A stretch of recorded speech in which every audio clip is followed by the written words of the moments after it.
धंगेकर जी मागे आहेत त्यांना काय सांगणार आहेत, त्यांना काय सल्ला दिलाय आज तुम्ही समोरासमोर? काही त्यांचं म्हणणं आहे की एकनाथ शिंदे साहेबांचा पाठिंबा आहे मला या सगळ्या गोष्टीसाठी, पुण्यामध्ये जे काही चालू आहे ते.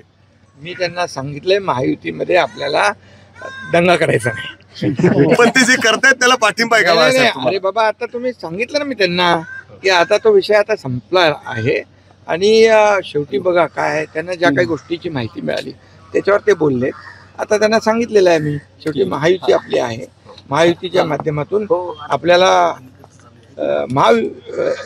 विरोधक जे आहेत, विरोधकांच्या हातात कुठल्याही खोलीत द्यायचं ते नाही. सातत्याने बोलतात की भाजपच्या विरोधात बोलत नाही, पण जी वृत्ती आहे त्याच्या विरोधात बोलतोय, करप्शनच्या विरोधात बोलतोय. शनिवार वाढेल तर आधार कार्ड बघूनच सोडण्यात यावं असं तानाकडून मागणी काम होती. करणारा कार्यकर्ता आहे आणि अन्यायाविरुद्ध लढणारा कार्यकर्ता आहे. महायुती म्हणून त्यांनी अगोदर हे केलंय की भारतीय जनता पार्टीच्या विरुद्ध बिलकुल माझी भूमिका नाही. आणि आता जे काही प्रकरण सुरू होतं त्यावर देखील आता पडदा पडेल. तुम्ही आलायत, काय मागितलंय? धनगेकर सोबत आहेत, काय मागितलंय? अरे बाबा, काय तुम्ही मागायचं काय विषय? आज आपलं भूमिपूजन होतं, भक्त निवास आणि घाटाचं, ते त्याचे पैसे मंजूर केले होते आपण. तर ते आता त्याचं भूमिपूजन झालं, भक्त निवास मोठं होईल, येणारे सगळे आपले वारकरी आहेत, माऊलीचे सर्व भक्त आहेत, त्यांना चांगली सोय मिळेल, घाटाचं सुशोभीकरण होईल. घाटाचं आता थोडीशी इथे गैरसोय आहे, त्यामुळे इथं येणारे लाखो लोक आहेत. आता 15 तारखेपासून वारी सुरू होईल तुमची, 12 तारखेपासून, कार्तिकी 2 तारखेला आहे. आणि त्यामुळे या सगळ्या पार्श्वभूमीवर हे चांगलं काम विकासाचं या ठिकाणी सुरू होतं आहे. यापूर्वी देखील मी आळंदीला अनेक वेळा आलो. अगोदर आपण त्या महाद्वाराचं भूमिपूजन केलं, कलशारोहण झालं. त्यामुळे आळंदीमध्ये आल्यानंतर प्रत्येकाला एक मनाला एक समाधान आणि आपल्याला वाटतं आपल्या घरीच आलो काय. आणि त्यामुळे असं माझं तर मी मुख्यमंत्री असताना देखील अनेक वेळा आलो आहे.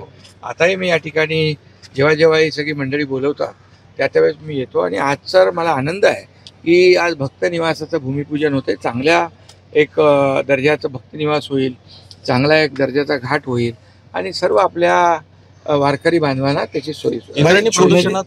इंद्रायणी प्रदूषणावर देखील काम सुरू आहे आणि त्याचा फार मोठ्या प्रमाणावर आपण त्याला शासनाने गांभीर्याने घेतलंय. मुख्यमंत्री महोदयांच्या अध्यक्षतेखाली एक मोठं प्रेझेंटेशन देखील झालेलं आहे. आणि इंद्रायणी नदी स्वच्छ करणं हे प्रमुख आमचं काम आहे असं समजा. आणि प्रदूषणमुक्त इंद्रायणी नदी या ठिकाणी करण्यासाठी जे जे काही करावं लागेल ते आम्ही सर्व करू. त्याला अरेस्ट केलेली आहे बिलकुल. आणि त्यामध्ये झालेले प्रकार दुर्दैवी आहे, दुर्भाग्यपूर्ण आहे आणि निंदाजनक आहे. त्याला कुठल्याही परिस्थितीमध्ये कोणी जे कोणी त्याच्यामध्ये असतील त्याला कुणालाही सोडणार नाही. आणि बिलकुल कठोर सजा त्यांना होईल. प्रकरण फास्ट ट्रॅकवर होईल आणि लवकर त्याचा निकाल. भाई, दिल्ली भेटीची फारच चर्चा चालली आहे तुमचे मित्र भेटले मला दिल्लीला सगळे.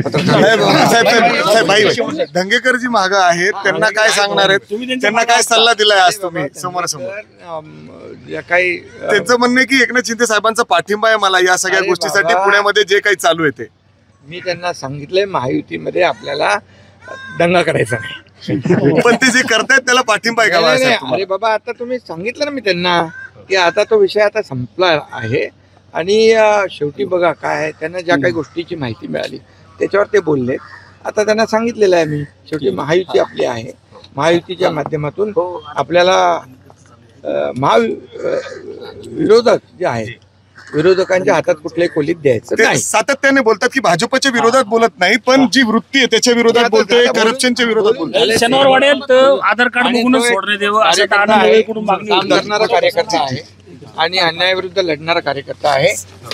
महायुती म्हणून त्यांनी अगोदर हे केलंय की भारतीय जनता पार्टीच्या विरुद्ध बिलकुल माझी भूमिका नाही. आणि आता जे काही प्रकरण सुरू होतं त्यावर देखील आता पडदा पडेल आणि हा विषय संपेल.